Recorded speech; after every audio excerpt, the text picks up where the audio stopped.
Sorry, that was muted. I forgot I had muted it. Yeah, there's an echo I can hear. Wait, I have 2 streams open?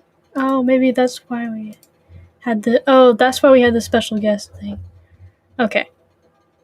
Wait, I can't hear myself now. Can you guys hear me? Let me test real quick. Anyways, I was just talking about how we're going to be reading, okay, I can hear myself. I was just talking about how we are going to be reading chapters 20 through 23, and I didn't know the math right because there's a glitch thing that says every chapter only has like 100 words or something, and I'm like, that's not right. So yeah, I've just had to. Now I can usually get to a point, like, I've written so much that I can get to a point where I can look at like a few paragraphs and be like, yeah, that's probably average 700 words. So that's how you know you're a pro. So wow, I have 3 viewers. That's so cool. Anyways, I guess I should probably be doing what I advertised. Oh, and speaking of which, this will probably be the last stream that I do for all of summer break, or at least a majority of it, because me and my family are going on a long road trip, and I didn't really plan ahead for like content wise. Like, I've been working on a video, but yesterday I just couldn't really bring myself to work on it. I was just so mentally tired. I was just like, I can't edit video. So yeah, I only have a couple days to actually edit it and get it out there before we have to go. So yeah, I'll be trying to make vlogs though. I got my first ever phone. I got a phone, guys. Woo! Oh, no. Why was it? I don't really know how phones work. I'm like a boomer, but not. Okay, yeah, okay. Good. Hearing is good. So yeah, I'd forgotten I had turned off my microphone. Hee hee. Anyways, let's just put this thing over here, and boom, shakalaka. Okay. Chapter 20. Third person POV, or third person point of view. Previously, Null, the humanoid void, befriended 3 human children.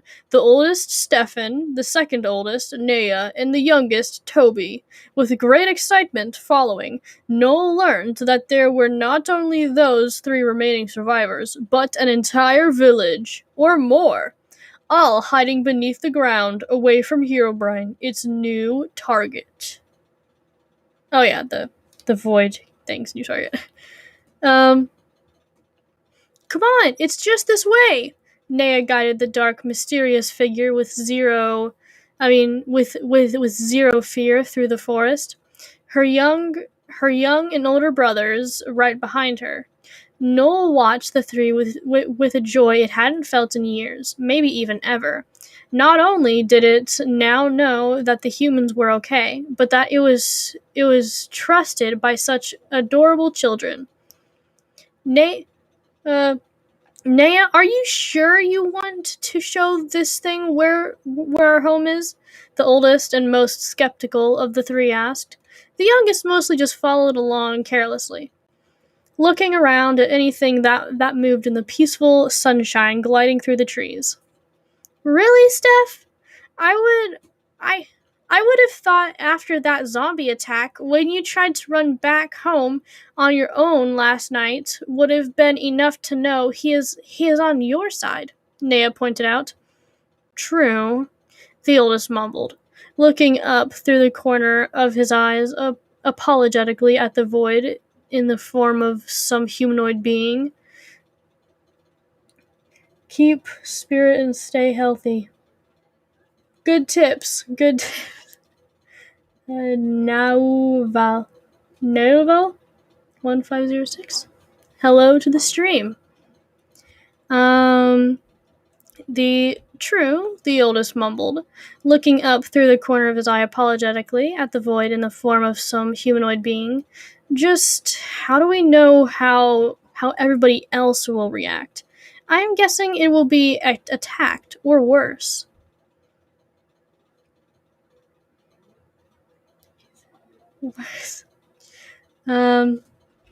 Attack.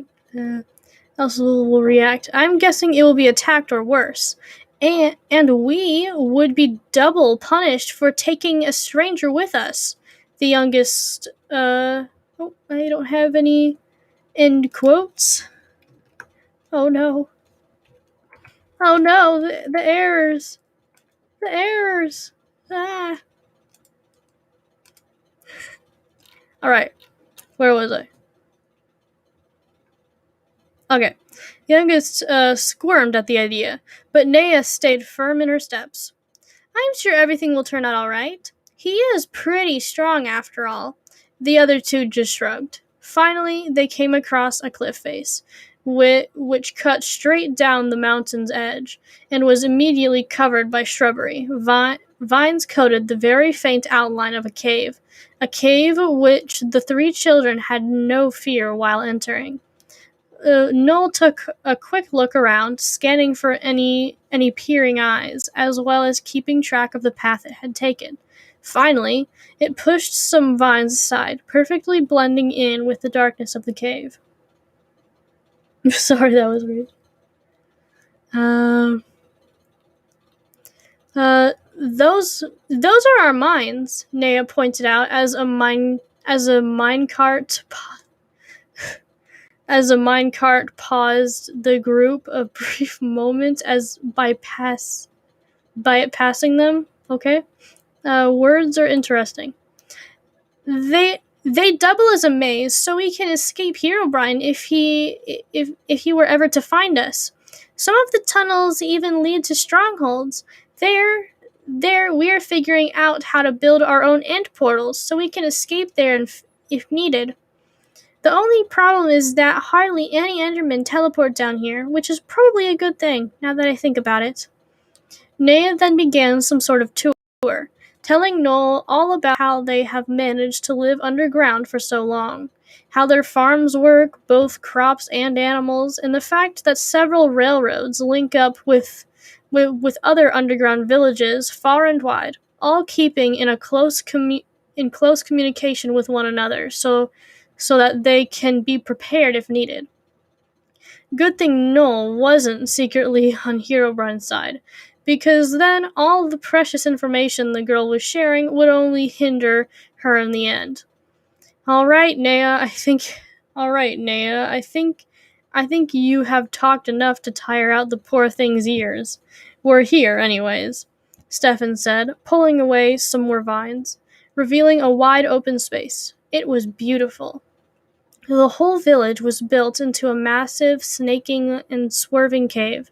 Running through it was a gentle creek, with wooden bridges intersecting it. Some people using them to go fishing on. Lining the creek were patches of sand, dirt, and sugarcane. I almost said sausage for some reason. On some of the nearby patches of dirt grew carrots and potatoes, which were open for anyone to pick and eat. Oh.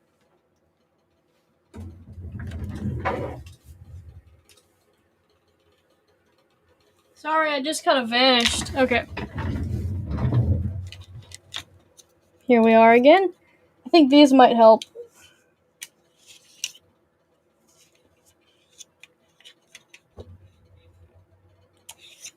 Bruh.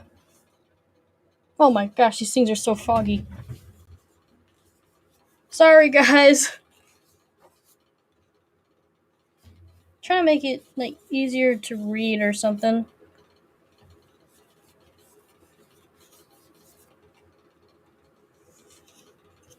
Alright. Anyways, sorry about that. Gentle creek and wooden bridges intersecting it. Some people using them to go fishing on. Potatoes, which were open for anyone to pick and eat. Up the little slope into the creek stood little shops. Those shops, and even a few houses, and taller bridges which crossed over the bridges below.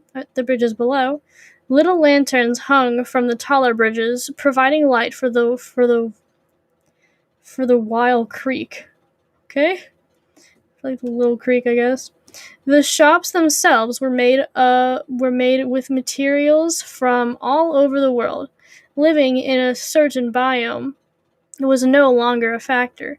A little further from the creek, from the shops, were small patches of crops as well as animal farms. Each was individually owned by a family or two.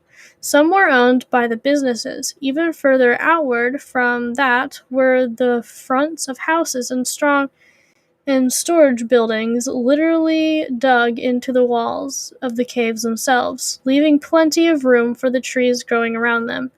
The little ecosystem of it was just so wonderful.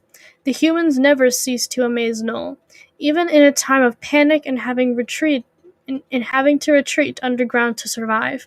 They had managed to make their survival bunker into their home. No, no wonder Nea was so excited to show it all around the village. Speaking of whom, the young girl pulled excitedly on the Void Being's wrist, begging for it to walk forwards into the village. Noel simply wanted to look at the place, however, and allowed itself just a couple extra seconds to soak it all in, before blinking itself back into a thinking state of mind, and allowing itself to be pulled onto the path in towards the village. Sorry, my reading is slow. Slowly, one by one, curious heads spun around to stare at the Void Being, guided by Neha. First a farmer, then a storekeeper, then a fisherman, then a couple children playing, then a woman, until eventually it seemed as if hundreds had crowded around the four, not a single question having been asked yet. Probably not hundreds, but almost probably. Nea, Toby, Steph! A young couple of individuals Noel felt as if it recognized, came rushing towards the village to reach their children. Hey, what's up, Crimson Moon? There was a happy family reunion as the mother and father both hugged their children tightly, both saying how happy they were to see them and threatening them to never run off again. Noel just couldn't place its finger on the identity of the two just yet. It knew it had seen them before, but where? I think I was too rude to someone. I think you're just being a little sarcastic. I don't really think I was too rude. I don't know. It should be alright though. Standing tall and straight at me. Once the parents had finished their attention being solely on their kids, the two looked up at Noel, standing tall and straight immediately. Noel, how did you find us? How are you even still alive? We thought Herobrine killed you. I was so good at stuttering back then. Wow. The woman spoke up, her lips curved into a smile.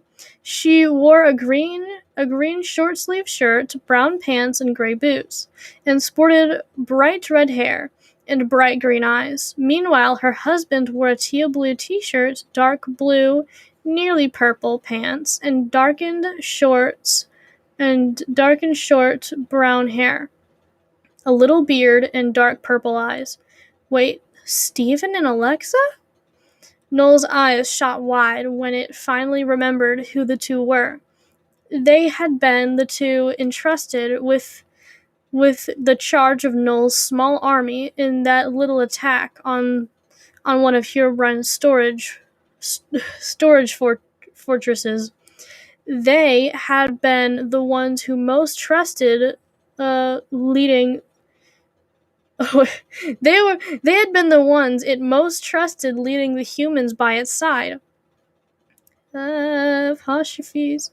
Without their attention or a warning, it it scooped the two adults up into a hug as well, letting them both know right then that they didn't need to be so formal. What happened? Read up. Oh, yeah, you should be. What if I'm not? What emotions? It's all right. It's all right, Arissa. The only immortal short. Okay, here we are.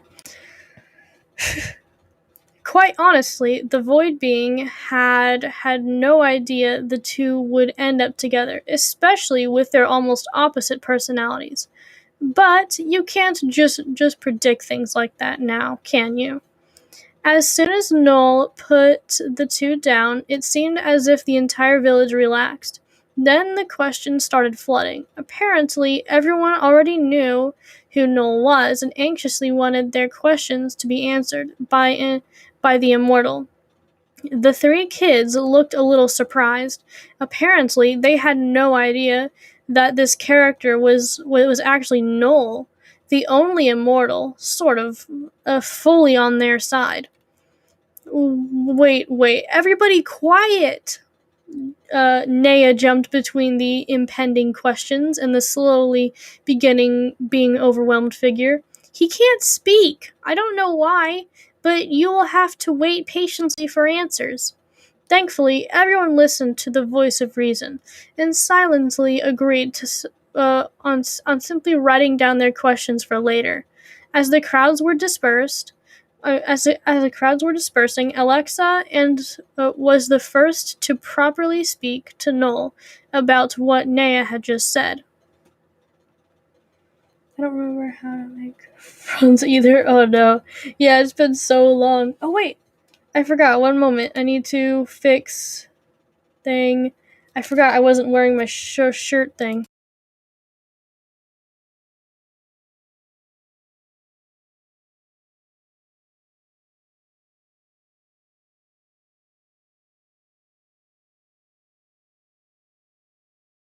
Jacket! Alright, here I am again.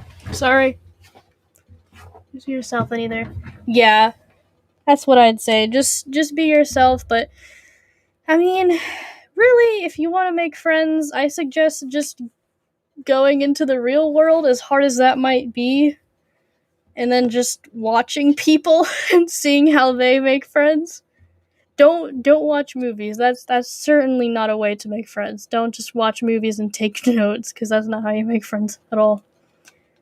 If they judge you, well, I mean, how much do you judge people? Like, everyone has the same kind of mindset. Do you judge people so much? Do you think all these weird things?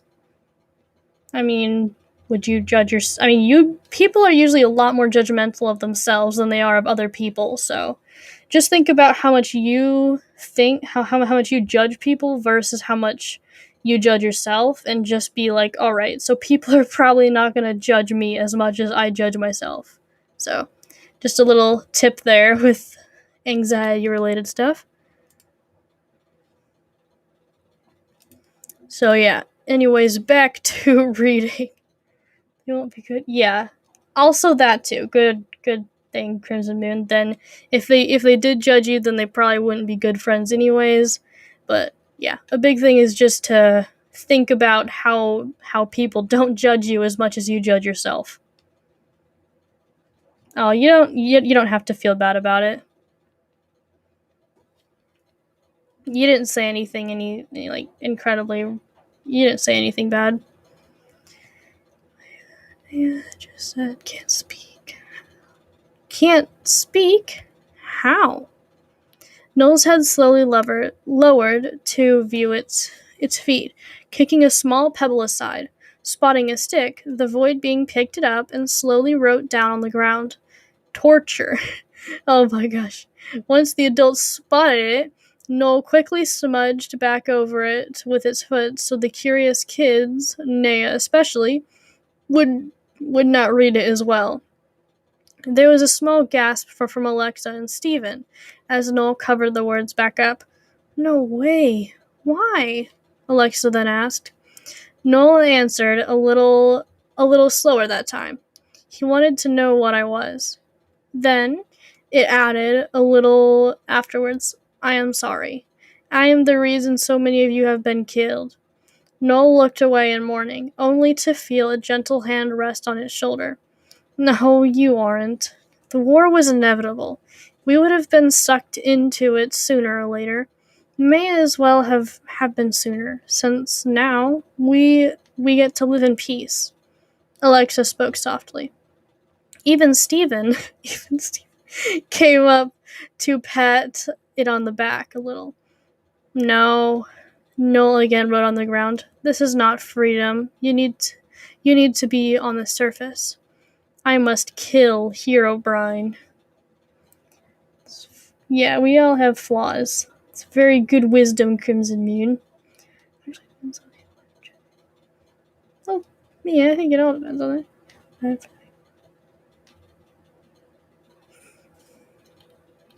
It should be fine. I don't know, I'm just doing a reading stream. I can't really give life advice. Murderer Puck. Yes. Alright, so that was chapter 21. That was only 20. I mean, that was just chapter 20. That was 20 minutes. So nice. Hopefully this one will be a little quicker. See, it says it's 700 words, but I know it's more than that. Just look at that. I think it was still very few words. It was like 1,000 or something, so not very much. Second person POV. Previously, you managed to slip half of your special potion of poison into Notch's drink, meaning that it will take twice as long for the immortal to finally be claimed as dead. Nonetheless, so far your potion has worked, with Notch slumping over in his chair, already in a state of deep sleep. Do anybody to know Atla? Do any of you know? No. And happy Prime Month. Nice. I don't know what Atla is, so who could have done this? What happened? Where is a medic? Call the guards. Lock down the castle. No one can go either in or out. Someone explain to me what is even going on. There were shouts from pretty much everyone in the castle. Even you blend in by breathing too fast and pacing around in a panic. You need to escape before the castle goes into official lockdown. If that happens, you will be caught for sure. Quickly, you run out of the room, making it look like you are going to get something as much as possible. Going to get as quickly as possible.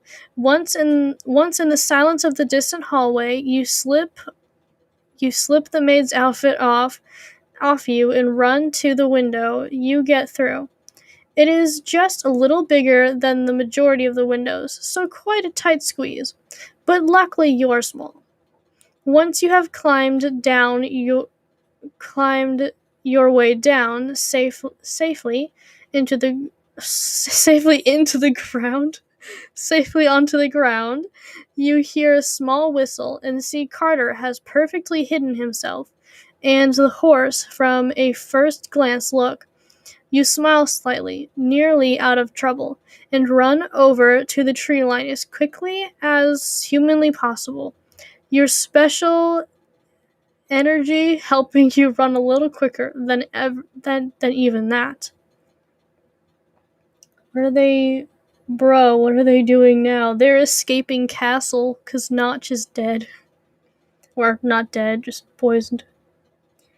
What are you doing?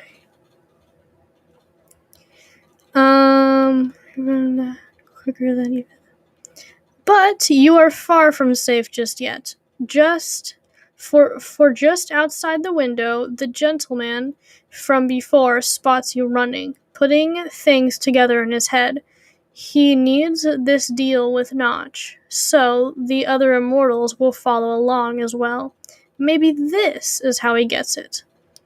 Several magically boring hours later. Bees. Several magically boring hours later. Carter is fast asleep on the back of his horse, Prince, while you and your mare guide the two forwards. There can't be any delay as you two travel further north to reach the antidote for that potion. Surprise, surprise, it is a flower. One thing only grows. The only thing that grows in a single flower patch in the entire world. You had made sure a long time ago to take note of the antidote's location, as well as the ingredients. Okay. It is a long way to go, but with such a large head start, you doubt anyone will reach it before you. It should take them at least a day just to figure out what kind of poison it was, since the recipe was something you yourself had come up with nearly a couple hundred years ago, and only shared it with one other person who had promised to keep it a secret. So, you should be in the clear when it comes to competition. The only problem is, someone might intentionally follow you, knowing you are going to defend the antidote.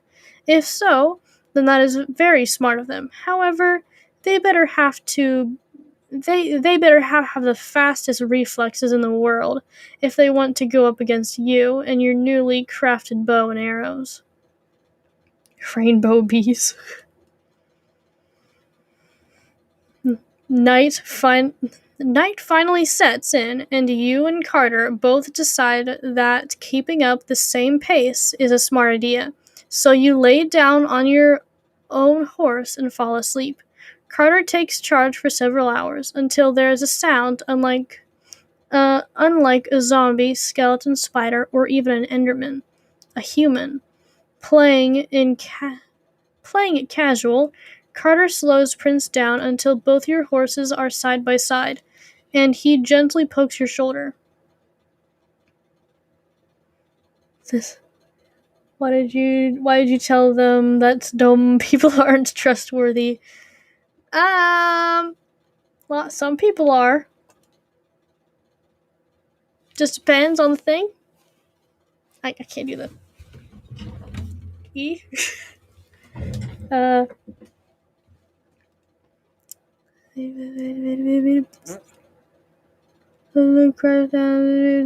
wait.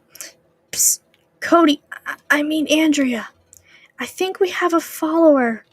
You wake up groggily, rubbing your eyes and yawning before fully processing what Carter said. Once you do, you fall silent, leaning over your horse silently. Even though you now have a pretty sore back for sleeping on the horse, Carter does this. Even though you now have a very sore back from sleeping on the horse, Carter does the same, crouching down. Well, you can never be sure. Well, that is true. It's very true. That is true. I should know. Paranoia ain't fun. Anyway, Carter does the same, crouching down. You slowly draw your bow, and Carter draws an old iron sword. There are a few more rustling noises, and the sound of a horse breathing heavily after running fast for so long. Someone must have followed you. They're trying to be sneaky, but it doesn't work like that when it comes to you. Only you get to be sneaky. Twang! With the speed of a bullet, you fire an arrow into the assumed bushes your follower is hiding behind.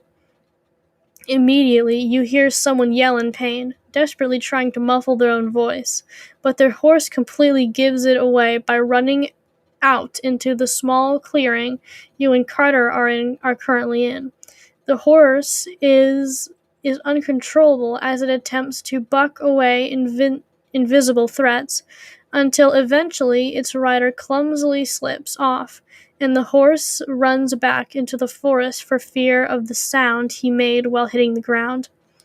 This was obviously not a skilled rider, nor a good horse to take on trips like these. You jump down from the horse to meet the man, crumpled on the floor, and Carter does the same. Why are you here? Why are you here? You snap at the man, aiming your bow at his head as he lay there, breathing painful breaths between clenched teeth as he holds his bleeding left arm, still curled up in a pitiful ball. Okay, he must have never been hit by an arrow either. It is a little hard to see it in the darkness of the night, but the moonlight shines enough so you can see a hint of red in his hair, and pretty well made clothes on him. He must be that same gentleman from before. Poisoned king. Why? The injured man squeezed out his lungs right before passing out of the pain. Wow, he must never get injured like that. You sigh, knowing this man's heart is pure. You can't just leave him like this. I guess we will be camping for the night. You set up a fire. I'll patch him up. You tell Carter, mostly just tiredness in your solid voice. I don't know. Maybe we should see a doctor? That arrow looks pretty deep. Carter examines the injury from where he stands. 2 things. 1, there isn't a town within miles, and 2, I've been handling my own wounds for generations. I even taught a bunch of people how to properly wrap an injury. I think I've got this, you say. You almost smile a little. It is fun having someone you can openly talk about your vast past with. Oh wow, there's a and then I took a break from writing, went outside, sprained my ankle in short, and then just sat back down and then continued writing. The life of a writer. No pain can ever stop it. Anyways, Carter began by gathering sticks, and you searched your horse's bag for medical equipment. Luckily, you had some, and by the time you came back to help the injured man, Speedy Carter already had a fire going. He helped you grab a log you can set the patient on, and together you two do just that. Once he is on the log, you take off his tight and not helpful fancy top. There is only a long-sleeve, white button-up shirt under it. It isn't cold outside, so you decide to take that off as well, instead of leaving it on and having to tear one of the sleeves. At least this way, he can use the shirt again. After all the blood is cleaned off, of course, because I'm so good at reading. You remember countless times you have had to treat both yourself and others as you naturally set everything up nice and neat. How you always used to set it all up.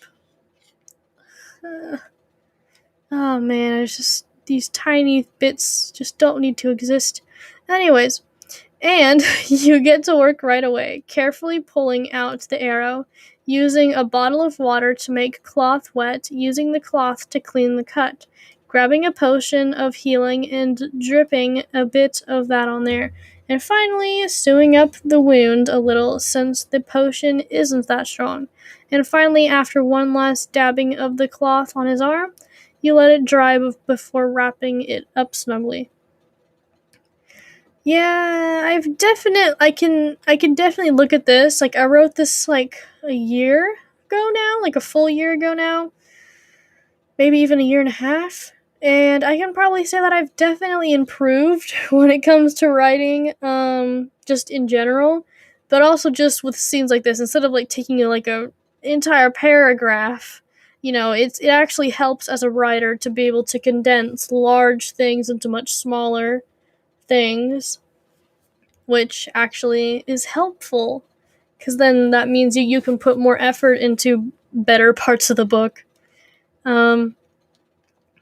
Nice job. Well, I guess sometimes in books you do want to take the time, like especially if it's important for the plot, and you just need the characters to be able to slow down their pace. And for times like that, when you need the characters to slow down the pace, to pay more attention to the small details, yeah, it's a whole thing. I'm gonna hopefully be making a whole new channel for writing books, and I can give pro tips, because I'm definitely a pro writer. I can give pro tips for writing stuff. Nice job.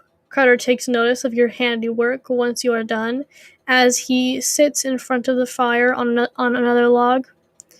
He is a strong boy now. Thanks. You get up and sit next to him. So, what should we do with him once he wakes up?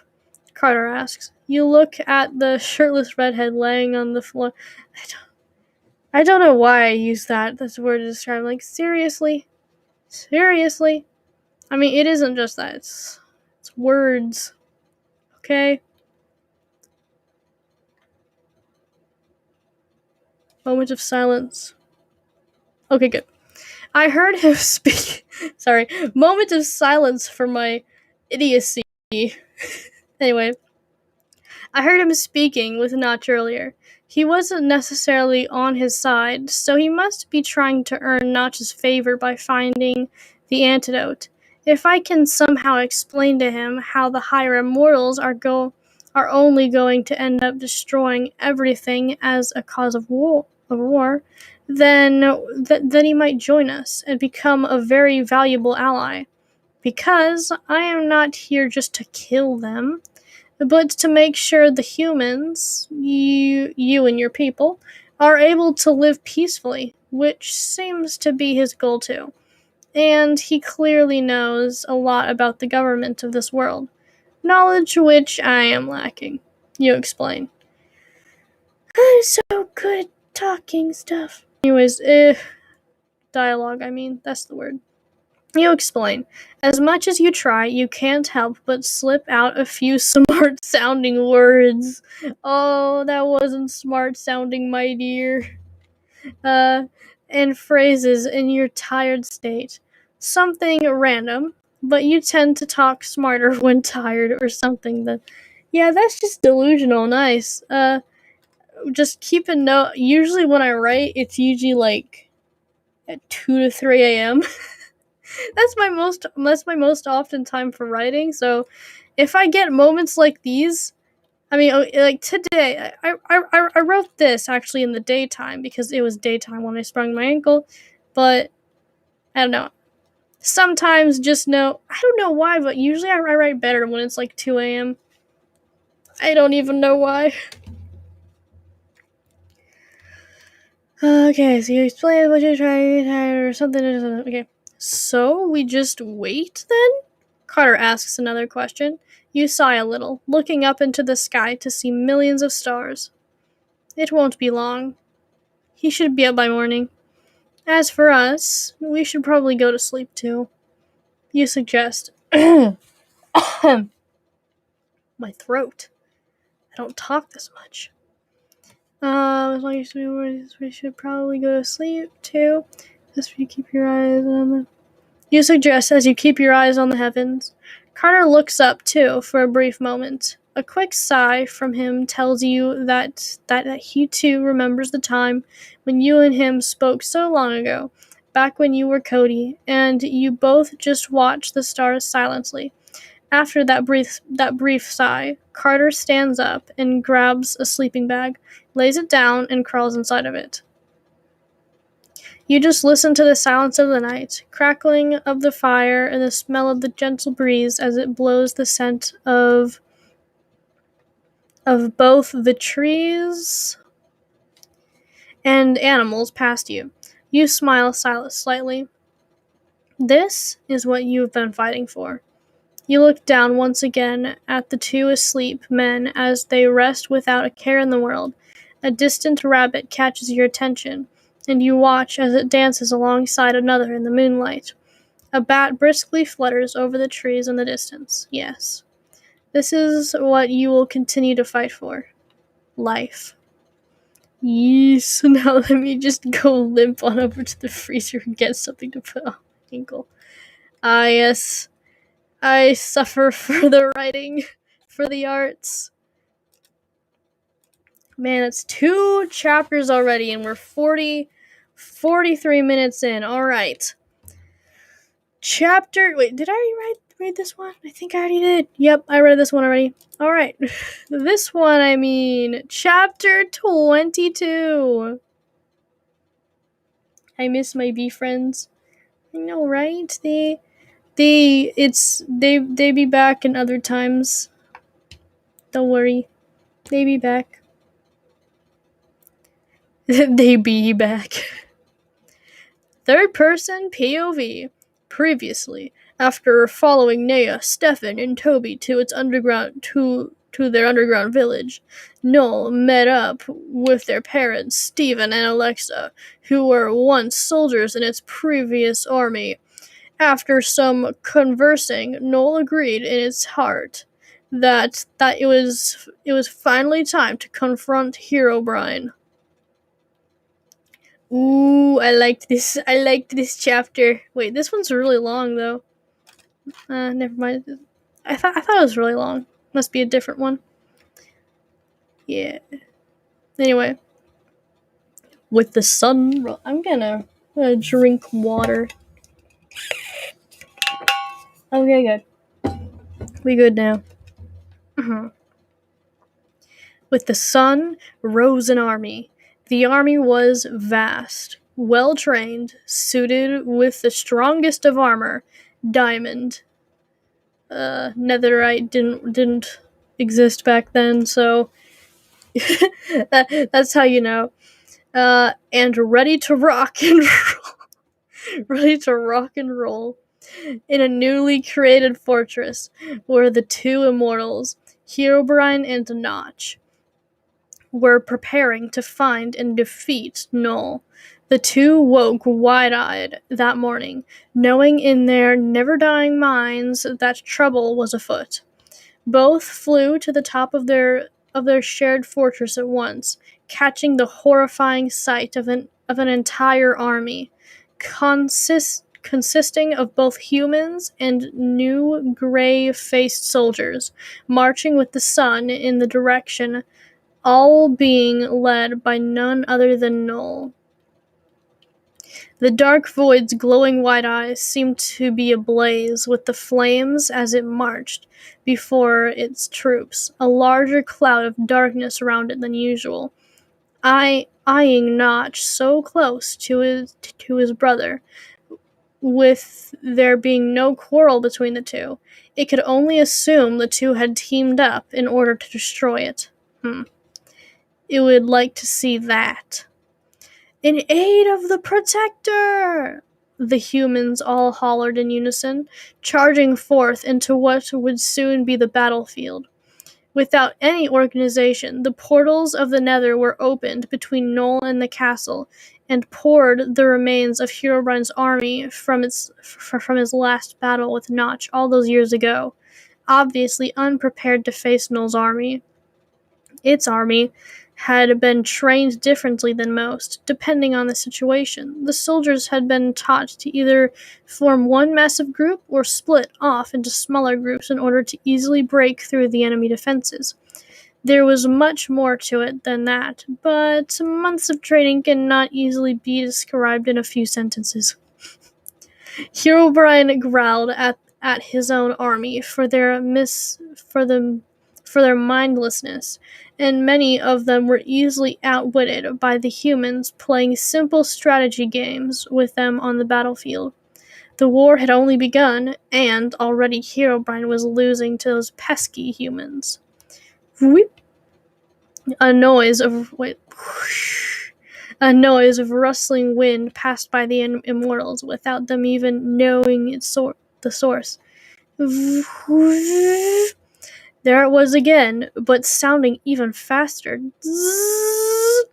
Herobrine. It's a car now. Herobrine finally caught a glimpse of the noise causer. It was Null itself in dark matter form. It flew at Herobrine with great speed, and right before the dark cloud substance simply passed through him, Null turned into solid form, kicking Herobrine directly in the chest with insane speed and power. It knocked the immortal off the roof of the fortress. Notch looked wildly for where his brother suddenly vanished to, as Null returned to dark matter form, slowly building up speed once again. Notch, behind you!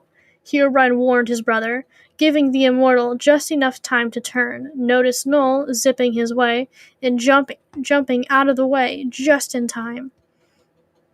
Into the sky! Notch shouted to his brother, suggesting they hide and regroup in the clouds. However, that had been Null's plan all along. Okay. Words, Minnie. Okay. As soon as the two of them were at cloud height, Null added a few clouds of its own. These clouds were pure black and impossible for even an immortal to navigate in, as the fog had been perfected to block out any extra senses completely. The two were now trapped. If they tried to fly down, Null would only make the clouds descend with them, blinding them so that they would hit the ground before realizing it. And if they went up, well, pretty much the same thing, except they wouldn't run into the ground. As perfect as this little plan was, the two immortals trapped inside were now they're smart enough not to underestimate. Okay, I see. They were now smart enough not to underestimate their opponent, and they devised a different plan of escape. They knew Null had its limits, so they intended to use that to their advantage. Both flew in opposite directions of each other, one east and another west. Since Null didn't have unlimited dark matter fog within it, it could not keep both of them in the same cloud, so it prioritized Herobrine, letting Notch free of the darkness. Null decided to begin its full attack on Herobrine and drew its sword. A new sword, a thick diamond blade laced with delicate gold near the handles, and had small bits of obsidian at its core to double the weapon's durability. On top of that, it was very well enchanted, some enchantments even being ones only Null itself could use, such as strange-sounding ones like Immortal Bite 5. Or is that Immortal Bite 6? I don't remember how Roman numerals work. It's been a while. Once the sword was readily prepared, it switched back into the dark matter form, zooming in and out of the cloud as at random. Herobrine could do nothing but try to guess, judging by sound where Null would strike from, as it swooped in and out, each time turning in solid form just enough to slice as it passed by its enemy. The immortal Herobrine even began to bleed as wounds showing his weakness state. At the wounds showing his weakening state. Null sped out of its cloud once again. Immortal Bite 4, okay. Okay, I thought I got something there. Herobrine. Null sped out of its cloud once again, turning to go back in, when a massive wind blew it off course. Okay. Pushed far below the clouds. The source of the wind was none other than Notch, who pushed his arms back to touch his shoulders as if pulling back on a bowstring. So like this. Pretty much this is how I was imagining he'd be like, wah! And that's like how he sent out like a big blast of wind. So that's how I imagined that. Of course, fire the clouds. The source of the wind was other than Notch, who pulled back his arm and touched his shoulders as if pulling back the bowstring. Null quickly returned its dark matter form, searching for that other brother. When it finally caught sight of Notch, Notch swung his arms outward, a shockwave of booming wind hurtling back in the direction of the ground.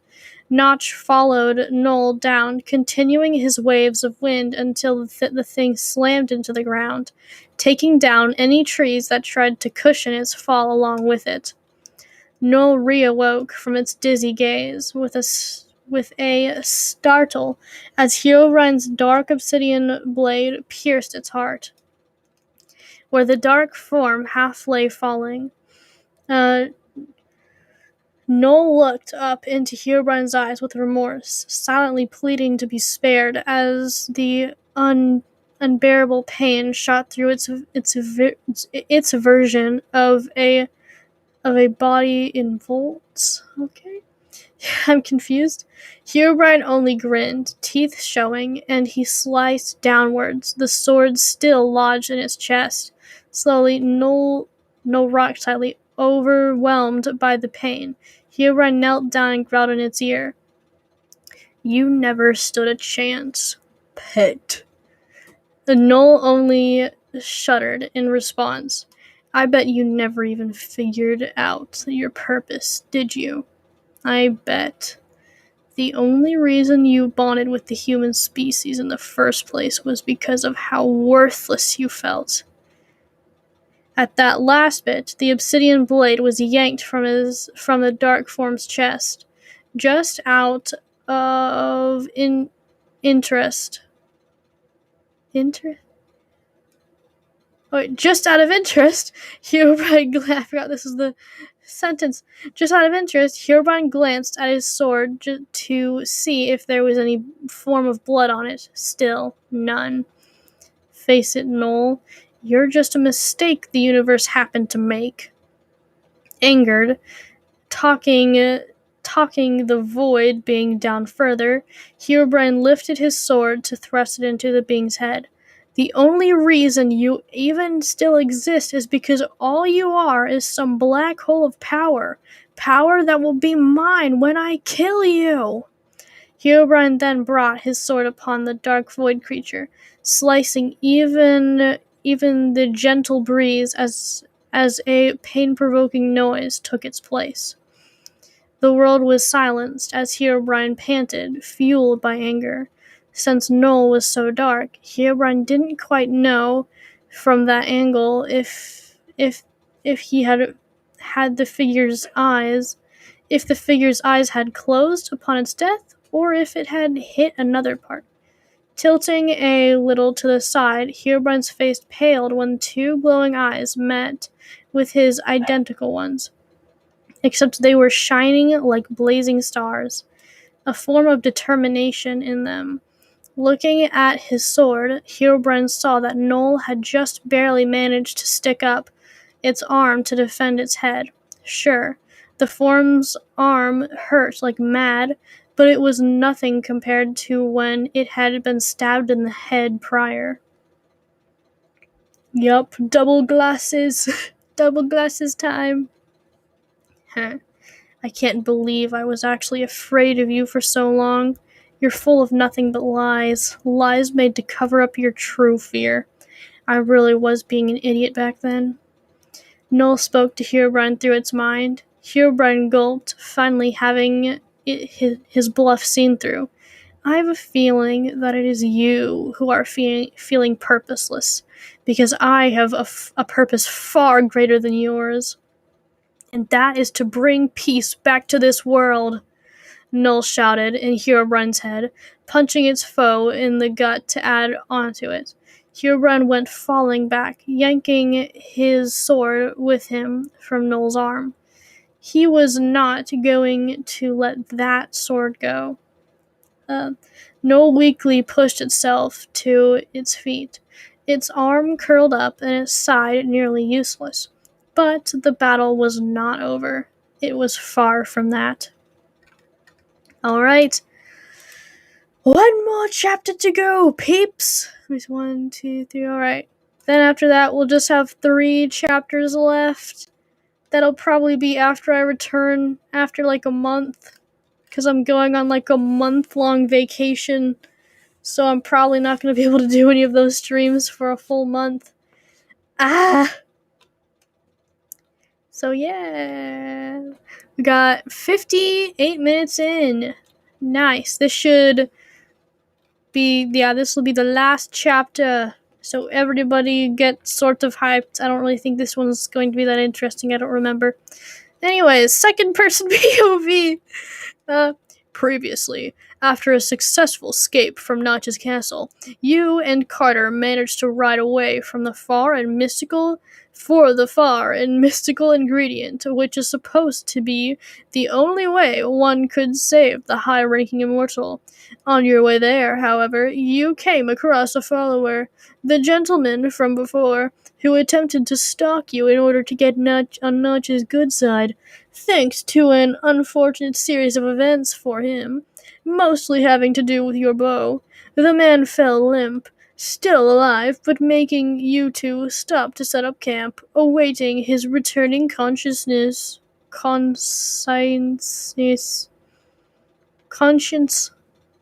Weird word. With a groan, the dark redhead man sits up, a hand to his shoulder as the other is too hurt to even move.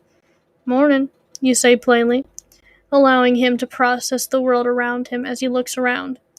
You have no ropes tied to him, for you have learned that it is exceptionally harder making someone listen to you when they are worried about their own skin. Behind you, Carter is already panicking,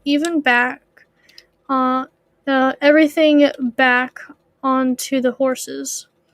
The man squints at the painful sunlight, noticing it is far past morning. Finally, he realizes you two are the exact same ones he had been following nearly all day yesterday. "Huh?" he yelps, falling off the log onto his back, clenching his jaw tightness in pain, and pain in his sensitive shoulder shoots painful volts through his senses. You stare in awe of this moment, so used to being around those who have lived through much worse, but also remembering when you had a similar reaction to pain as Cody. Hurry to your feet, son. Either you are traveling with us or walking the whole way back.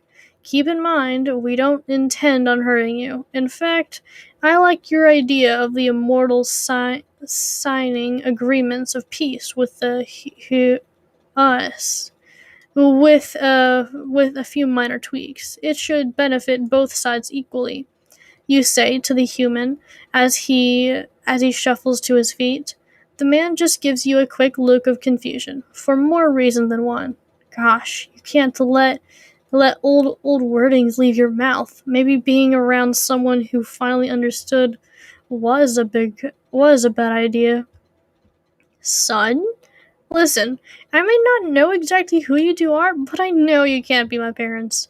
The man cracked a smile, making his way off the ground. That isn't realistic, bro. Where was my senses?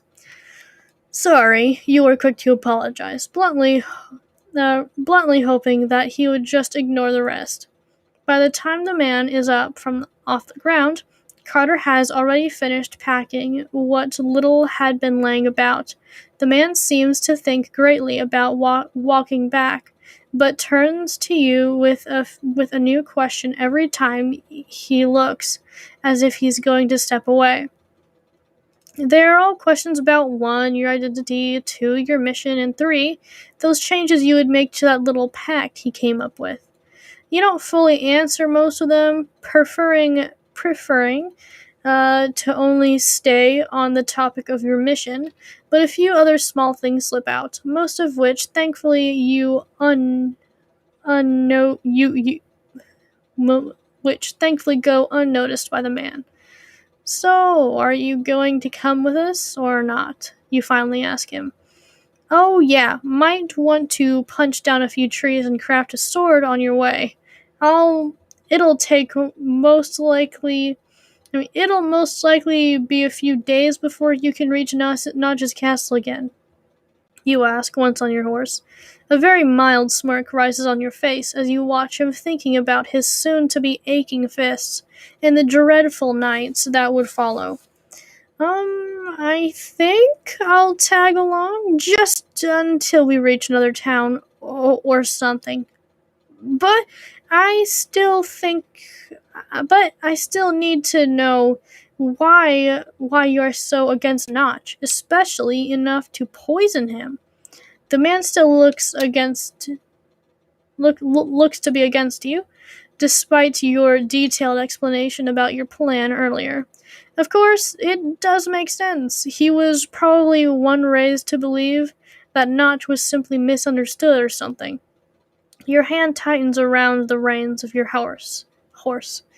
Your horse senses your tension and snorts out deeply. He doesn't understand why, and he never truly will as long as he lives. 6 eyes? I know, right? I just need 2 more glasses. Wait, hold up, one moment.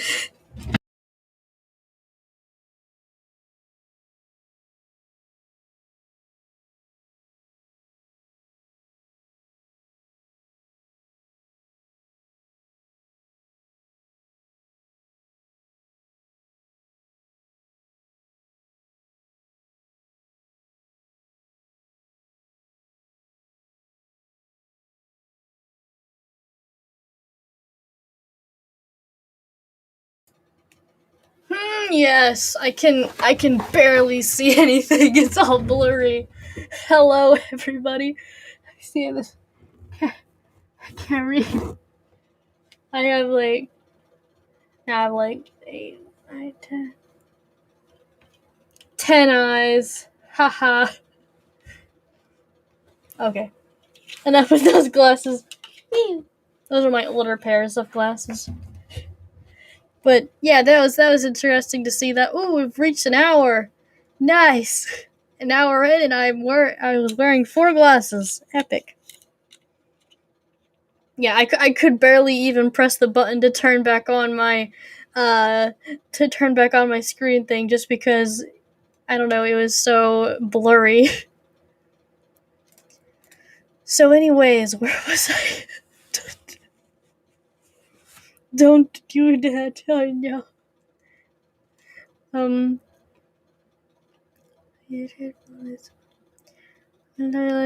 Despite your determination, that Jim was your eyes. Yep. Don't worry, it'll be fine. I'll be fine. And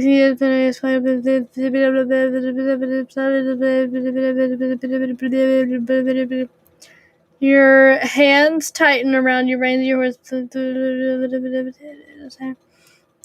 Okay. He isn't the same man you were raised to believe he is. You say quietly, but enough for him to hear. Your eyes alone tell him a whole nother story of pain, loss, treachery, torture. Huh? The man questioned your face. Questioned your face. Just the way I said that is amazing. Also, just the way I wrote that. He just questioned your face. Because not, huh? Because Notch is no better than Herobrine himself. Trust me. You were there when they teamed up to take down a common foe. Hour after hour after hour, you 3 travel. The man has to share an uncomfortable saddle with Carter, while you stay ahead of the 2, placing the right words into your head, hoping the end result sounds good. You also scribble those words down in the old journal of yours, which is once again in your possession, making sure that not even the chirping birds can see. It is hard to hide the trembling emotion that consumes you as you write, your jaw solid, holding itself in place so it won't rattle against your top teeth as you write. Your words, which you hope will never have to be read. Whew! Thank no! Look! I think there's a village just over there. Mind dropping me off? The bandaged man takes your attention away quickly from your finished work, pointing at some light gray smoke rising above the trees. You nod to Carter, and he follows as you veer off the natural path you have been following, until you three find yourselves on a man-made path. Within a few minutes, you three ride into a very small but cozy village, under the watchful eye of the looming mountains over yonder. Over yonder. Hee hee, over yonder. Old man talk, I don't know. Should we stop there for the night? Carter asks. You nod tiredly, since it is already nearly night. Sleeping somewhere other than the floor sounds nice. After a very short search, you find someone whose house who houses guests in the bottom story of their small cottage, and for an agreeable price, everyone is welcomed into the small building housing 4 beds. Next up, you all take a moment to relax and recover from the long ride, as well as that whole poisoning Notch thing. The man, who you still don't know the name of, meanwhile goes to get a small checkup on his injured shoulder. A smart move for him. The sun is finally set. The man had come back with news that he had also negotiated with a villager to bring him back to Notch's kingdom the next day. Carter has fallen fast asleep, his tired form laying on his bed diagonally with his feet dangling off the side. The unnamed man currently sleeps as well. You can't go to sleep. Thank you, notification. You can't go to sleep. You hold the page from your journal you had recently torn out after writing on, as you lean against the outside of the house you are staying in. Old memories you had forced yourself to forget returning. Your entire form trembles. Blades, knives, digging deep. Blades, knives, digging deep. Deep enough to kill, deep enough to bleed. No rest, no escape. Chains, such painful chains. Ones that dig deep, digging like the blades. Whispers, nothing but whispers. No one speaks to you. Left in the dark, left alone.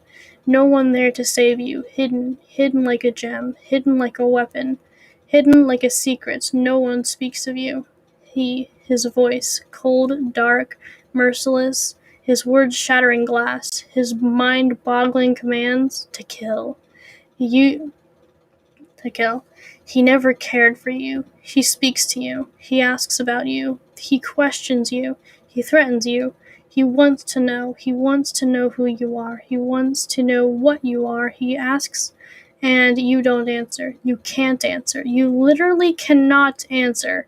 You do not know, and you never knew. You have no answer. The fear is so strong. It rips through your mind like the chains that tear at your wrists. You tremble. You wish you can cry, but you can't. The darkening around your vision makes you realize you haven't taken a breath for quite some time. You gasp once out of it, panting afterwards. Your face feels pale. It probably is. Desperately, your eyes search for something calming to look upon, only finding the edge of the dark forest, shining stars, and moon high in the sky. You look up at the moon, but a melding memory quickly snaps them away. You can't. You can't go through with this. You just can't.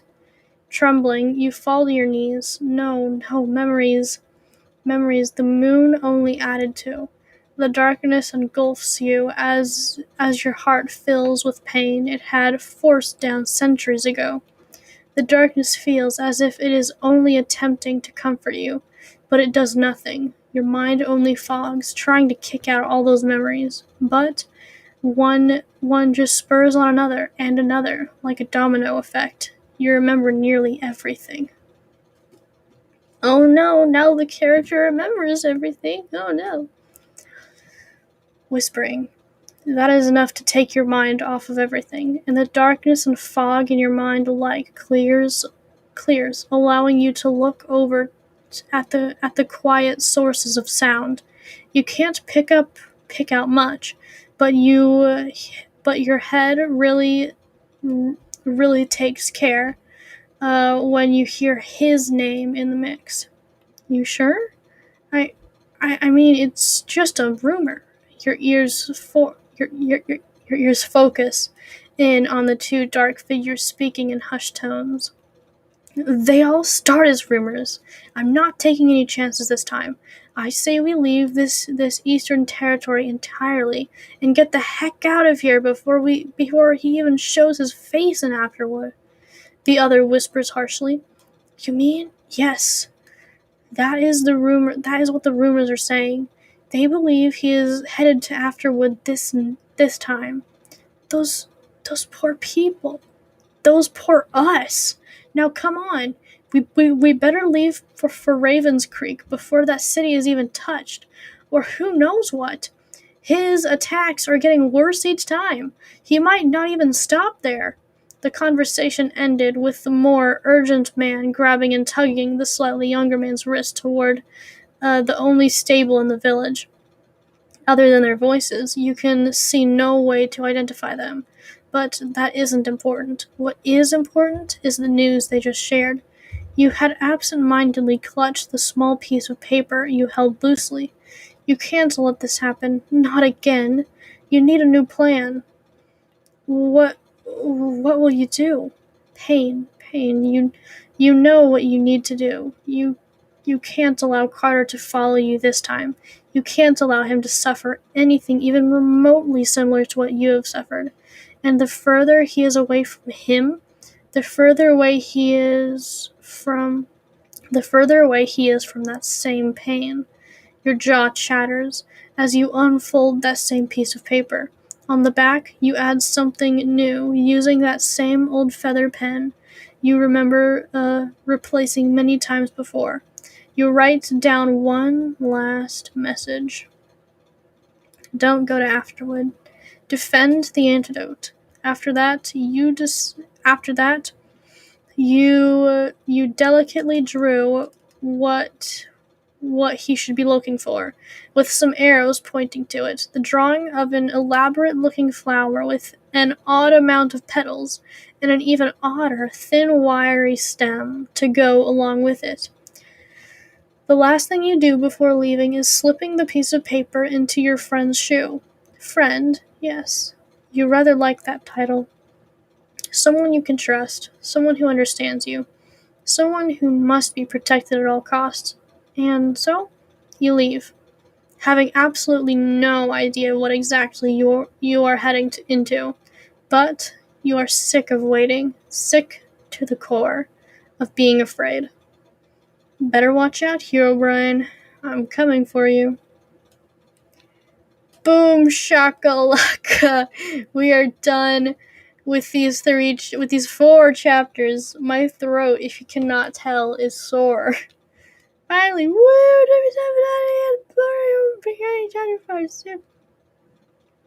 So yes, past this point is pretty much the conclusion. We're so close to the ending. We only have 3 chapters left.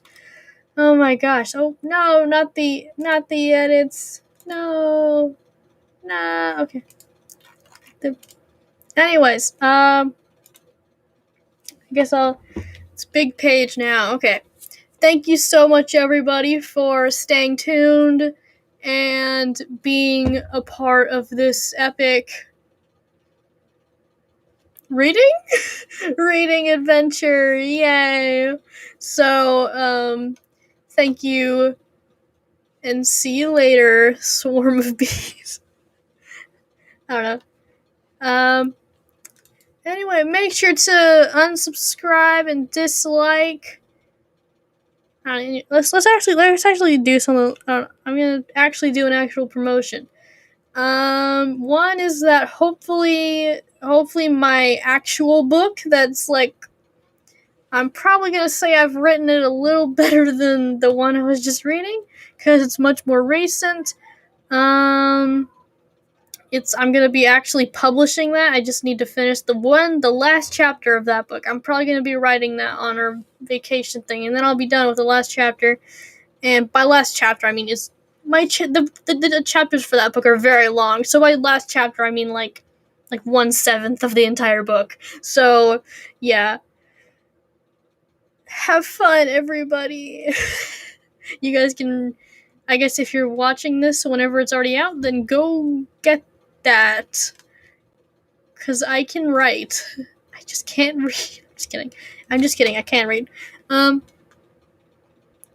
So yeah, I also have another channel that I'm gonna start hopefully putting writing and I'm gonna put more reading streams on there. When I'm done with this book, I'm gonna start do reading streams on that second channel. I think it's just called Candy the Writer. And then also, I might do like little tutorials on how to write, like little sentence structures, paragraph, just very small things, because I've seen lots of other YouTubers who do way better tutorials that I'm still like, oh, they're so good. But, I mean, so yeah. You guys usually don't see the clown picture in the background. Anyways, goodbye, everybody. I shall see you all later, and have fun playing Minecraft. Bye.